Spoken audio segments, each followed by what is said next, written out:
when I was thinking about how to talk about today to introduce this topic, I was thinking, wow, I've been around a while. It's been a while since I was 20 or 21. But anyway, I was thinking about my grandparents. And today, what I'd like for you to do is think a little bit about how it was when your grandparents were growing older. Now, we've had some changes. We've got more of us living longer than ever before.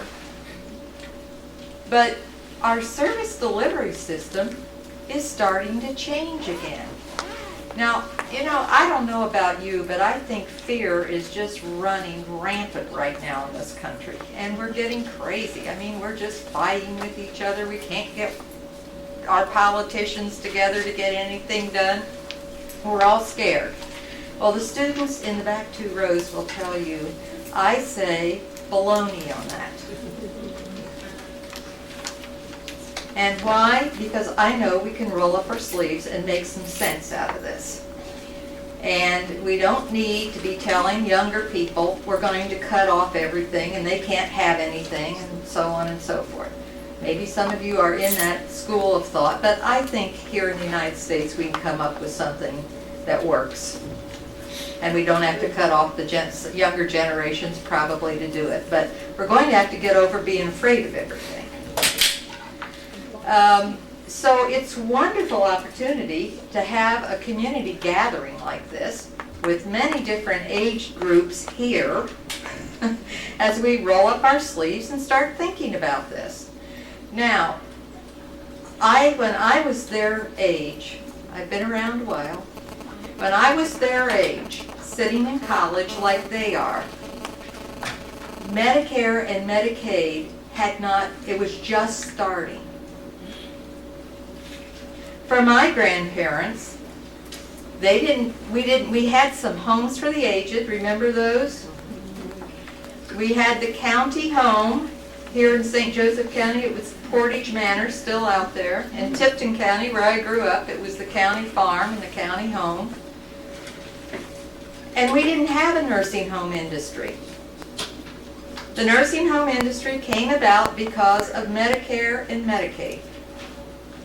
I want to say to all of you who came to this program, wonderful and courageous people that you are to come and talk about this. We have a lot of people. This should be cram full. We should have people lined up all the way down to 9:33 trying to understand this better. A lot of people don't understand the difference between Medicare and Medicaid. 70% of nursing home care is funded by Medicaid. People think they pay into the system. They don't pay into the system for Medicaid. It's a welfare program. Now, I'm not devaluing that. It has its place. But it's not like Medicare. Medicare, you pay into it, and you take out of it. And Medicare doesn't pay for nursing home care. It pays for rehab. They'll be talking about that today. But we can figure some of this out. Now, granted, our grandparents, we didn't have as many people living this long. But for my grandparents, when I grew up on that farm, my 4 grandparents, and I'll watch the time here a little bit because I could get excited and keep talking for a while. My one grandfather died in the 1940s, and he had, come on in, there's plenty of seats, died in the 1940s and probably had dementia, but Barb Diskowski will be talking about some of our supporting families who have a member with dementia. There were a lot of children in the family, and they helped my grandmother and took care of him. My other 3 grandparents, one was hospitalized and died while she was in the hospital when she was 82. Another one was in her late 70s, had a stroke, and her children took care of her at home for a few weeks till she died. My one grandfather, who was probably going to be the problem nobody wanted to deal with because he was, well, he had an interesting personality. He died in his sleep at age 86. You know, everybody's dream. There were some people saying, oh, thank God, nobody would have wanted to deal with him in any setting that he would have needed a whole lot of care. So You know, I don't know. My father lived to be 46. He died young. My mother was 95. Oh, wow. Had Alzheimer's. So, you know, I don't know what's ahead for me. But, you know, we're going to be looking more at living at home as long as we can. We have so many of us right now. When I saw the nursing home industry build up through Medicare and Medicaid, I wondered, when I'm a boomer, and I thought, oh, when we start hitting these ages, what are we going to do? Well, we're going to go back more as it was with my grandparents' generation.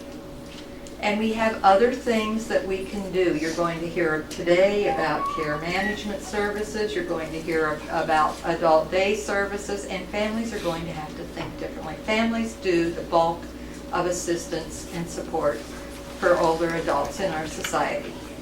And what we're doing with the service delivery system is beginning to change that around. Indiana's slow on this for a number of reasons.